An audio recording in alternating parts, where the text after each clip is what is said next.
sejam muito bem-vindos a mais um episódio de podcast da Liga de Gastroenterologia. Hoje nós vamos abordar um tema de muita importância e relevância: doenças inflamatórias intestinais. E para conversar com a gente, hoje temos a honra de receber a doutora Rita Amaral. Muito obrigada.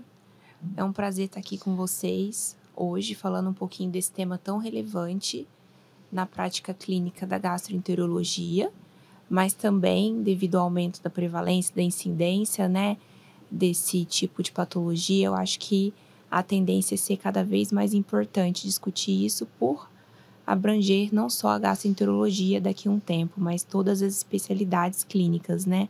Com certeza. Exatamente, doutora. Meu muito obrigada para vocês, para a equipe da Liga e também a produção, a parte da multimídia do Salê. Muito obrigada a nós por reservar um pouquinho do seu tempo e ter como conseguir vir aqui conosco. Doutora, então, para a gente começar o nosso assunto, quais que são exatamente as doenças inflamatórias intestinais e como que a gente diferencia, uma da outra? Porque os sintomas muitas vezes se misturam. Sim. Na verdade, nós temos duas patologias que meio que encabeçam esse termo, de doenças inflamatórias intestinais, que engloba a doença de Crohn e a retocolite ulcerativa. Mas é importante ressaltar que em torno ali de 10 até 20% dos casos, a gente não consegue classificar o paciente como sendo portador de Crohn ou retocolite. Às vezes é difícil no início do quadro clínico. E esse grupo entra no termo, vamos dizer assim, de colite indeterminada, tá? Mas, no aspecto geral, seriam doença de Crohn e retocolite ulcerativa. Qual que seria a diferença entre uma e outra, A doença de Crohn, ela é uma patologia que ela pode acometer da boca até o ânus. Então, quando a gente pensa em doença de Crohn, é, assim, sem sombra de dúvidas, fundamental a gente estudar o trato digestivo como um todo. Porque, além de ter esse potencial de afetar diferentes segmentos, a doença de Crohn ela tem outras duas características relevantes. O padrão salteado de lesões inflamatórias, ou seja, áreas doentes intercaladas com áreas sadias, E também tem uma característica de uma inflamação que pode acometer mais profundamente as camadas do intestino. Então, não só a mucosa, submucosa, mas também ser um comportamento de característica transmural. E isso agregando à doença outros fenótipos, Que além do inflamatório pode vir com fenótipo estenosante ou até mesmo perfurativo.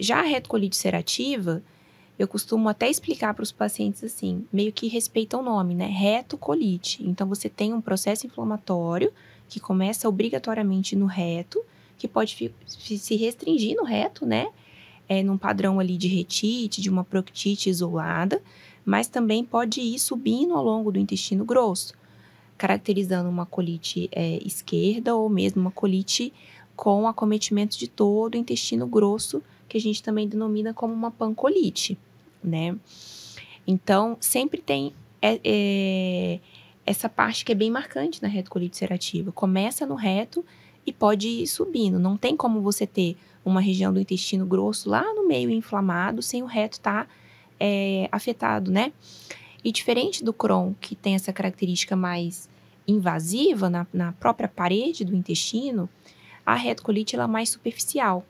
Ela pega mais a mucosa, no máximo submucosa, tá? Com isso, ela não vai ter, por definição, assim, lógico que a gente vê diferentes evoluções de doenças, ela não vai ter necessariamente, se não tratada, aquele comportamento de transmural, estenosante, perfurativo, tá? Isso eu digo do ponto de vista de definição, tá? Porque a gente tem alguns tipos de retocolite ulcerativa, alguns tipos de retite não cuidadas, que ficam anos sem tratamento, que também pode vir a ter, no futuro, uma estenose de reto, tá? E que nem a senhora tinha dito, que está tendo o aumento epidemiológico dos casos, tanto de Crohn quanto de retocolite ulcerativa. E ao que a senhora acha que trazendo tanto esse aumento? O que está levando a isso? Falando um pouco até das causas, que eu acho que você entraria nesse contexto posteriormente, né? A gente sabe que essas doenças, elas não têm uma causa definida. Ela tem uma etiologia multifatorial. Tem um fundo autoimune, uma cascata inflamatória que até justifica boa parte do que a gente faz de terapia, né? Tanto para o Crohn quanto para a retocolite. Mas além dessa carga autoimune, nós sabemos da importância do fator nutricional ou das exposições nutricionais, né, a aditivos, processados, ultraprocessados que nós temos ultimamente, né, que tem uma correlação direta aí com uma piora da cascata inflamatória e possivelmente como origem também ali da doença. E fora a questão autoimune e alimentar, a gente tem diferentes linhas de etiologia, diferentes linhas de estudo. Então, tem desde aquele comparativo entre aquele grupo de pacientes que foi amamentado com leite materno versus fórmula, como sendo potenciais fatores de risco, né? A exposição a uma fórmula e a não amamentação materna, como tendo correlação com o impacto no desenvolvimento da doença a médio e longo prazo.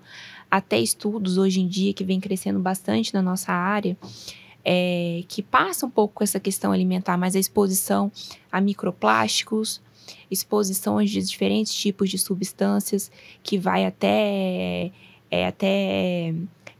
diferente falar sobre isso, né? Mas até impactando no desenvolvimento ósseo. Então, tem estudos muito robustos que a gente vem vendo saindo de deposição de microfragmentos no dente de leite. E esses dentes de leite sendo estudados posteriormente e sendo correlacionados a um maior impacto ou não dentro de algumas populações ao desenvolvimento de doenças inflamatórias intestinais. Então, num aspecto geral, pelo tempo que a gente tem aí de segmento, né, da doença, tem fundo, lógico, autoimune, nutricional, de exposição a esses fatores muito rico, mas eu acho que vem muita coisa aí num futuro próximo a contribuir no desenvolvimento de um entendimento maior dessas etiologias.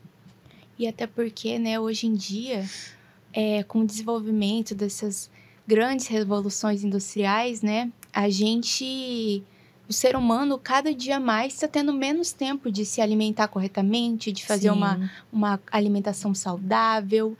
E, de certa forma ou não, acaba comprando industrializados, congelados, que a gente nem sabe quando foi realmente fabricado. E acaba contribuindo, né? Com certeza. Para essas doenças inflamatórias crônicas. Doutora, quando a gente fala sobre diagnóstico, que nem a senhora tinha dito que em muitos casos é até difícil, né, de diagnosticar. E como que hoje, com toda a tecnologia que a gente tem, a gente consegue fazer esse diagnóstico, então, de Crohn e retocolite? Vou começar falando um pouquinho dos sintomas, né? Então, os sintomas, tanto da doença de Crohn quanto da retocolite, eles podem ser muito similares a outras patologias gastrointestinais. E isso pode favorecer muito o atraso no diagnóstico. Por exemplo, um dos sintomas mais comuns que nós temos é a dor abdominal, mas é uma dor abdominal que tem uma característica de ser mais intensa, intermitente, mais de comportamento crônico, né? Associado ou não à diarreia. Mais comum ter uma diarreia, mas a gente não pode esperar necessariamente uma diarreia acontecer para pensar no diagnóstico de Crohn ou retocolite ulcerativa, né? O sangramento, ele também pode ocorrer, mais comum no espectro aí da retocolite ulcerativa do que na doença de Crohn, e também deficiências nutricionais, como, por exemplo, deficiências tanto vitamínicas diretamente, como quando a gente pega casos de crianças ou adolescentes com Crohn ou retocolite que vem tendo uma deficiência vitamínica a médio e longo prazo, com um diagnóstico que vai se tornando, né, principalmente ali tardio.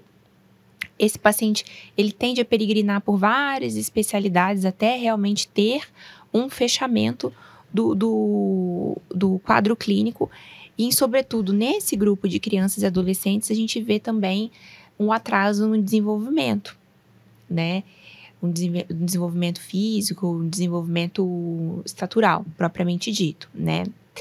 Então, esses sintomas principalmente a dor abdominal e alteração dos hábitos intestinais, por vezes atrasam muito o nosso diagnóstico. Mas, assim, é muito mesmo. São coisas de 5, 6, 9 anos, né? É importante para conhecimento de todo mundo que a gente tem associações muito amplas, muito sérias dentro da área das doenças inflamatórias intestinais. E um desses grupos fez um levantamento recente, né?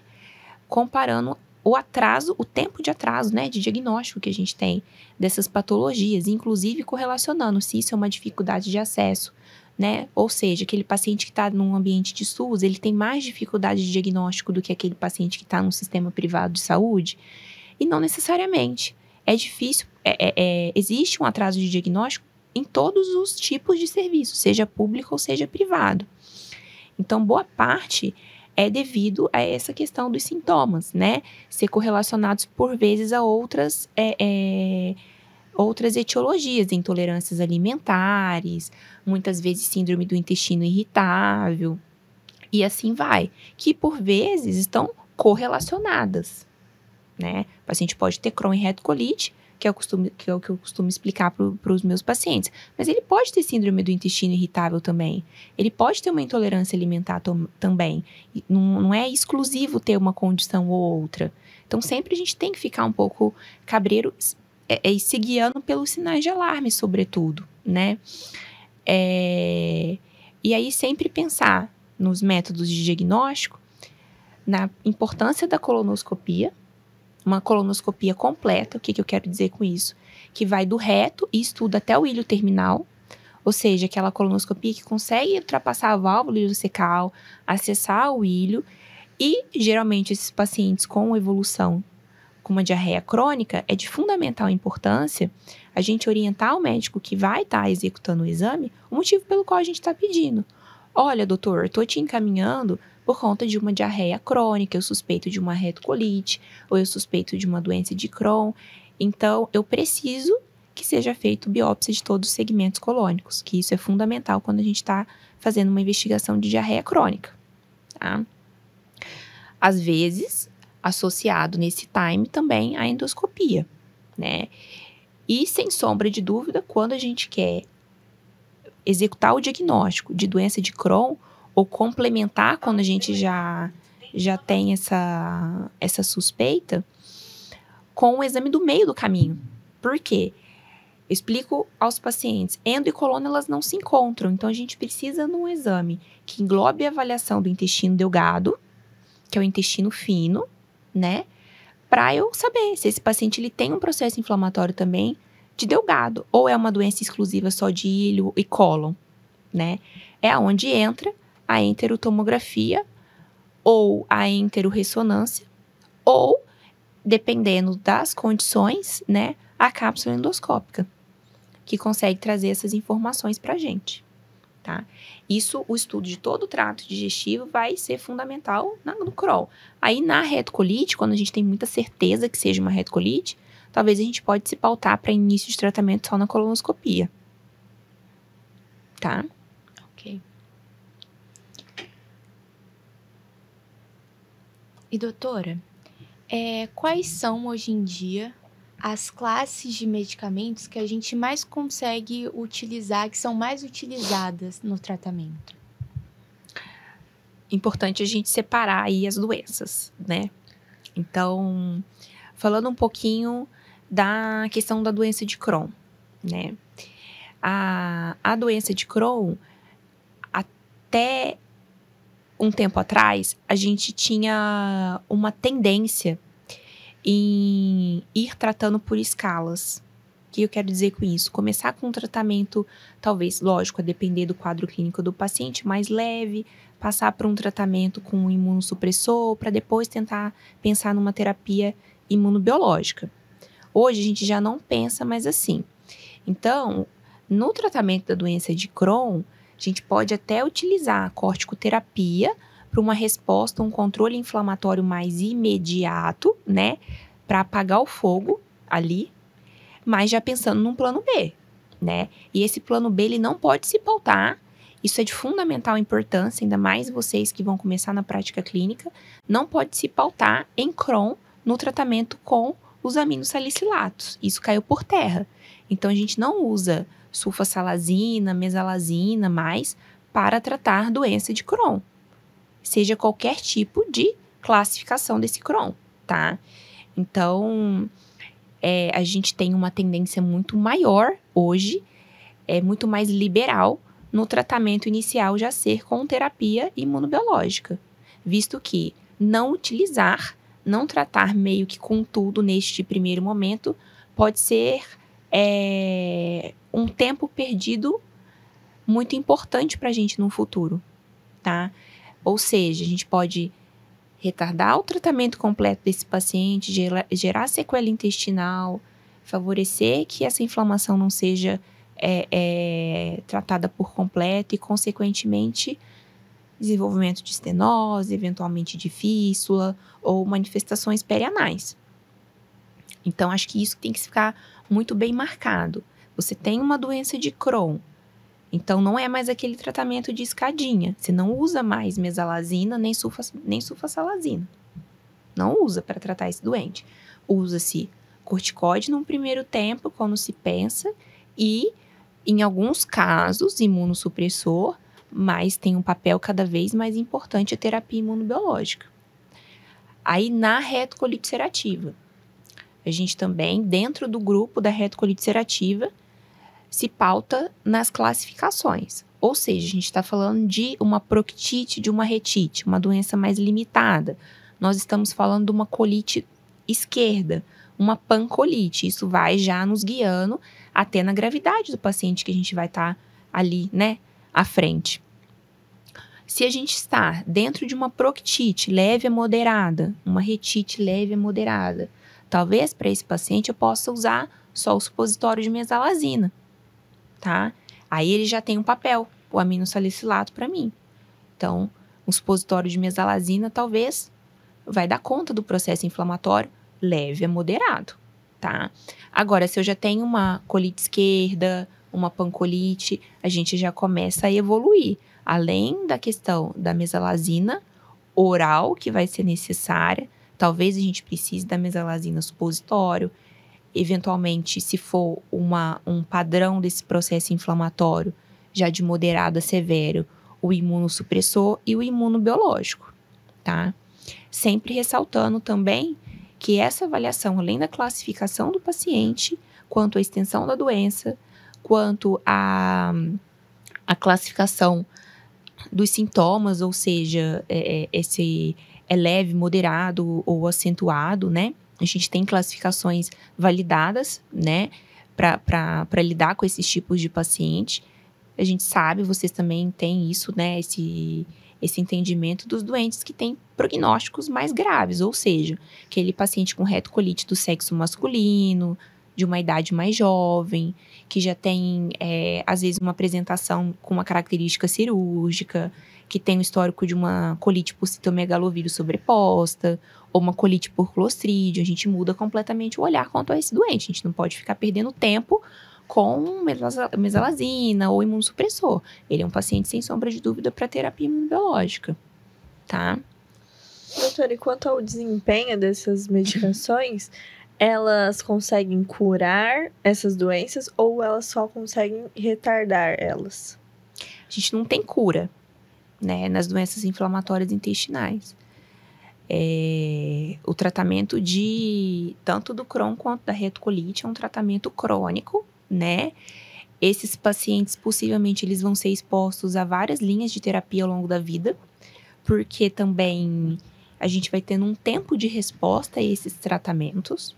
Por exemplo, o infliximab, que é uma das medicações que a gente utiliza no dia a dia, na prática, é uma das mais antigas, né, da linha dos imunobiológicos. Possivelmente ele vai atuar por um tempo. Isso é variável de caso a caso, mas alguns 5, alguns 10, alguns 12, 15 anos. Mas a gente já tem que sempre estar com um plano B, porque vai precisar mudar. Então, eu acho que hoje o grande desafio para nós é o diagnóstico precoce, escolher principalmente a primeira droga desse paciente, né? Porque atualmente a gente tem um cardápio enorme de possibilidades aí de terapia imunobiológica, várias sendo lançadas, terapia com pequenas moléculas que estão vindo aí com tudo, né? Sempre saber qual que vai ser posicionada em primeiro, segundo, terceiro lugar, e não necessariamente em segundo e terceiro lugar porque ele é pior, não. Às vezes você precisa deixar um tratamento em segundo e terceiro lugar, não porque ele é menos efetivo do que o que você vai escolher como primeiro, mas porque você pode ter uma complicação clínica que em tempo de resposta, só essa outra droga que você posicionou em segundo ou terceiro vai te dar. Que eu costumo fazer, por exemplo, com o uso do infliximab. Então, antigamente, o infliximab, que é a droga, como eu disse já aqui, mais antiga que a gente tem, das terapias imunobiológicas, isso é bom porque ela é a mais estudada, é a que a gente tem maior noção quanto à resposta, quanto a efeitos colaterais, né? Mas o uso do infliximab, às vezes ele não é escolhido como primeiro, os pacientes questionam isso. Ah, mas é porque ele não é bom? Não. Às vezes ele é bom e ele é preciso. Se eu tiver uma fístula lá no futuro, se eu tiver uma colite aguda grave nesse paciente lá no futuro, e precisar dele como um resgate. E caso eu exponha o paciente num primeiro momento ao inflix, ele vai perdendo efeito. Tem esse risco, né, de perder efeito com o passar do tempo. E na hora que eu precisar, eu não ter tudo que eu preciso do medicamento, quanto ele pode me oferecer se ele não for exposto, o paciente, a ele num primeiro momento, entendeu? Uhum. Não sei se eu consegui ser clara. Sim. Não, sim. Então, essa escolha da, vamos dizer, uma ordem dos medicamentos... Hoje é o grande desafio que a gente tem. É. O grande desafio, o posicionamento de terapia. E uma coisa também que a gente não comentou aqui, e que é importante ressaltar, é que esse tratamento ele é multidisciplinar da parte médica e de outras também especialidades. Então, eu não trabalho sozinha. Eu trabalho junto com o médico que é o endoscopista, que precisa entender o que eu tô querendo, né? Pra me dar esse feedback. Às vezes eu preciso falar com o colega da patologia, né? Pra ele trazer uma visão mais específica quanto aos achados que ele tá vendo, para realmente eu tentar fechar se é Crohn ou retocolite. Muitas vezes eu tenho associação desses pacientes em acompanhamento com a reumato, às vezes com a dermato, e em todos os casos, tá? Sem exceções, com a nutrição e com a psicologia, né? E aí, na escolha do posicionamento das drogas, além de eu ter um olhar para o intestino, propriamente dito, eu tenho que olhar para as manifestações extraintestinais, tá?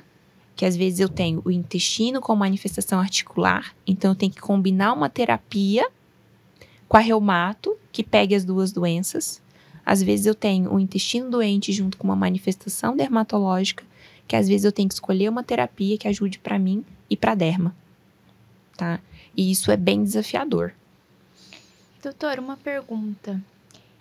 Esse ciclo de tratamento, ele é um ciclo ou ele, a partir do momento que é diagnosticado, eu tomo até o resto da minha vida? O tratamento é pro resto da vida.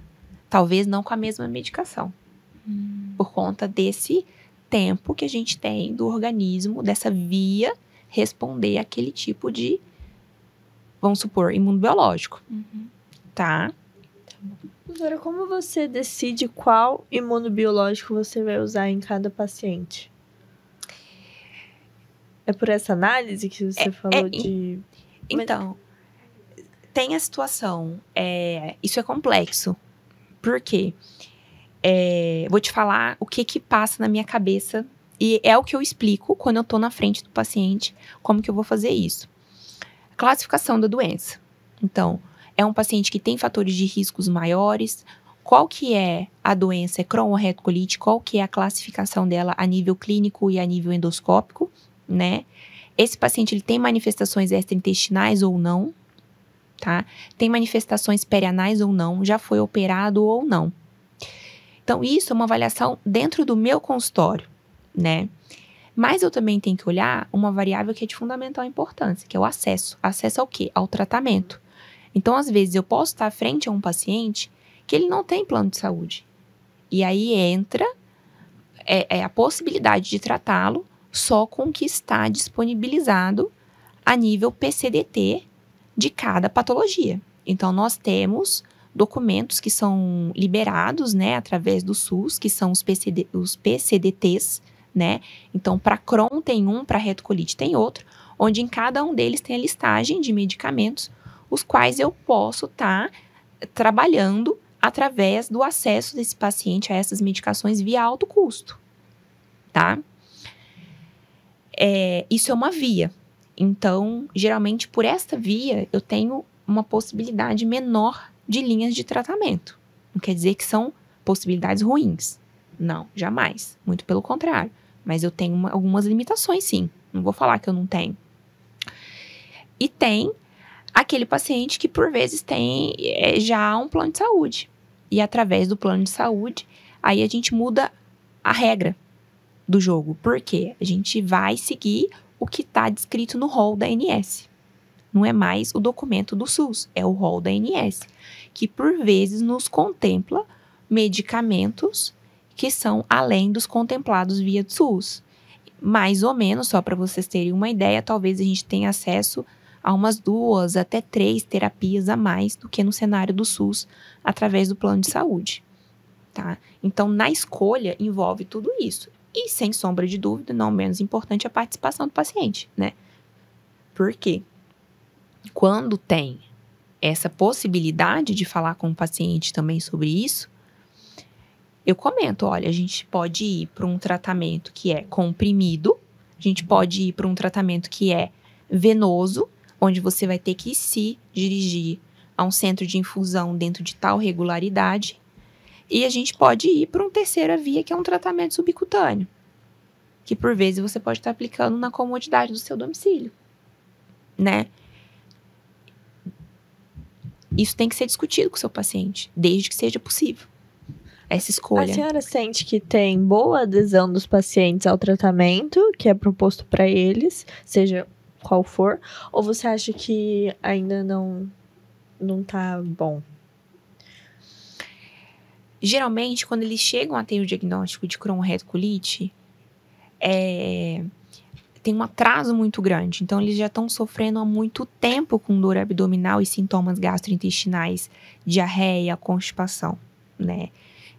Então, isso, em partes, facilita a nossa adesão, né? Quando nós temos mais dificuldade, o paciente de Crohn, é difícil ele não aderir, tá? Às vezes, o que a gente tem um pouquinho mais de dificuldade de adesão no consultório é o paciente que tem retocolite ulcerativa leve a moderada. É aquele paciente que trata só com supositório ou só com mesalazina via oral. Ou mesalazina via oral e supositório, tá?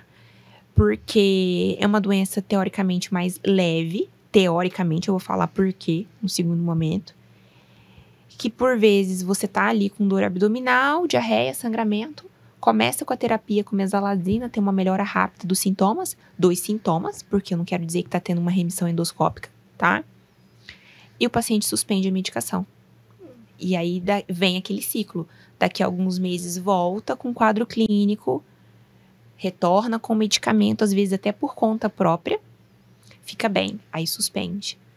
Porém, isso é meio que ilusório, porque nesse vai e volta, o intestino ele vai tendo sequelas, né? Vai perdendo em partes função e tem um risco muito grande de progressão da doença. Então, aquele perfil de uma proctite ou de uma colite ali mais pro lado esquerdo, uma retosigmoidite, algo mais limitado, vai ganhando proporção e vai subindo e, às vezes, virando no futuro uma pancolite de difícil controle que não tem como fugir de uma terapia imunobiológica. Tá? Perfeito. A senhora tinha falado sobre a terapia de pequenas moléculas. Hoje, a senhora acredita que ela é melhor do que os imunobiológicos? Como que ela age em comparação aos imunobiológicos? Então, na verdade, hoje a gente tem 2 terapias de pequenas moléculas, né? Que é o tofacitinib, que é um inibidor da JAK, mas ele não é específico de uma JAK, é pan-JAK que a gente fala, tá? E tem o upadacitinib, que ele tem uma ação mais específica, tá? O tofacitinib, ele é usado hoje exclusivamente na retocolite ulcerativa. Já o upadacitinib, ele pode ser usado para Crohn ou para retocolite. Não quer dizer que eles sejam melhores ou piores do que a terapia imunobiológica, não. A questão é o posicionamento, é usar no paciente certo, no momento certo. Idealmente de uma maneira precoce, tá? Então, quais são os cuidados, na verdade, que a gente tem que ter na escolha desses tratamentos? Muitas vezes eu tenho paciente usando tofacitinib e upadacitinib, meu e da reumato, porque pega tanto doenças intestinais quanto doenças reumatológicas. Sempre ter o segmento também no uso dessas medicações com enzimas hepáticas num primeiro momento, controle glicêmico num primeiro momento, orientar o paciente a estar vacinado para herpes zoster. Isso é algo que a gente costuma fazer na prática clínica pelo risco pequeno, mas pode acontecer de exacerbação, né, da manifestação do herpes. E são medicamentos que na prática clínica vêm sendo cada vez mais utilizados. São vias diferentes da terapia imunobiológica, né? E dependendo do perfil de paciente que a gente tem, cai como uma luva. Por exemplo, eu tenho um paciente que ele trabalha embarcado. Então, para ele foi fantástico. Ele tem uma retocolite, ele trabalha embarcado, ter a comodidade de fazer o tratamento dele com comprimido, porque ele tem ciclos que ele passa na cidade, tem ciclos que ele passa fora da cidade, como que vai fazer infusão? Sim. Como que ele vai transportar com segurança medicamento subcutâneo? Então, para ele em específico, foi muito bom, né? E assim você vai adaptando conforme caso a caso, né? Mas são moléculas sensacionais, estudos muito robustos que a gente tem, né? E a gente tem usado cada vez mais. Doutora, aí que nem a senhora deu o exemplo desse seu paciente. E como que você monitora a doença dele? Tem um biomarcador. Um biomarcador ou algum exame específico? De tempos em tempos, né, a gente, na verdade, tem que ter um protocolo de seguimento desse paciente, né? A cada 3, a cada 4 meses, é importante que ele esteja realizando as provas inflamatórias, o hemograma, PCR, calprotectina fecal, principalmente no ambiente de sistema privado. Isso se torna um pouco mais fácil da gente conseguir.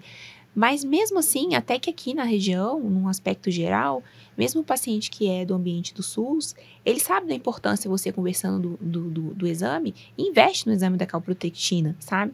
Então, ele é um termômetro bom, principalmente para os casos que a gente tem de retocolite ulcerativa, tá? Não esquecer da avaliação nutricional, não só com um profissional da nutrição, especialista em doença inflamatória intestinal, depois eu falo um pouquinho sobre isso, mas avaliação nutricional de albumina, de vitaminas, né? Porque isso tem um impacto direto na resposta do paciente ao tratamento, principalmente alguns imunobiológicos, como o infliximab. Então, o nível de albumina no sangue, né? Ele tem correlação com o nível sérico da droga e a resposta, consequentemente, à terapia, tá?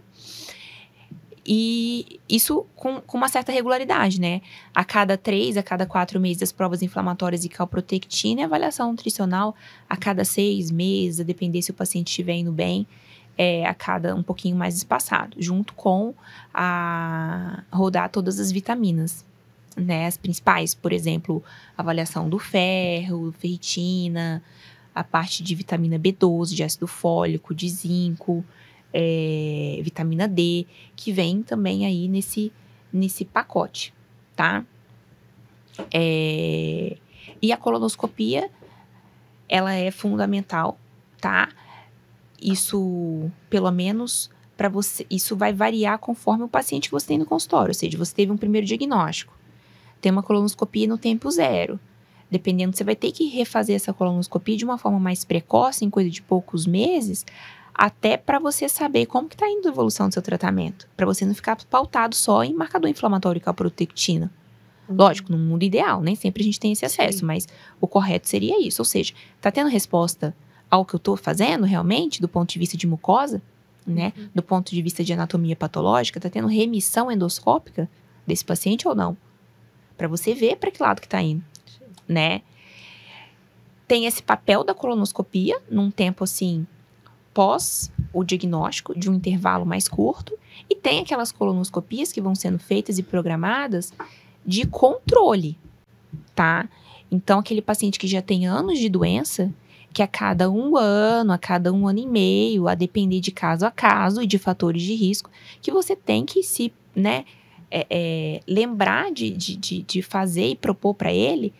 Não é para você dar um diagnóstico, às vezes não é para você mudar o seu tratamento, porque talvez esse paciente já esteja no controle da doença inflamatória intestinal, mas na hora que ele está com o intestino totalmente cicatrizado, ou o mais cicatrizado possível dentro da doença dele de base, você começar a rastrear pólipo e neoplasia.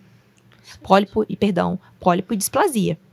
Porque aí o colonoscopista, ele consegue ver melhor a mucosa, com menos ação ali inflamatória, e fazer rastreio de lesões potencialmente malignas, neoplásicas, entendeu? Que possa entrar nessa cascata aí neoplásica.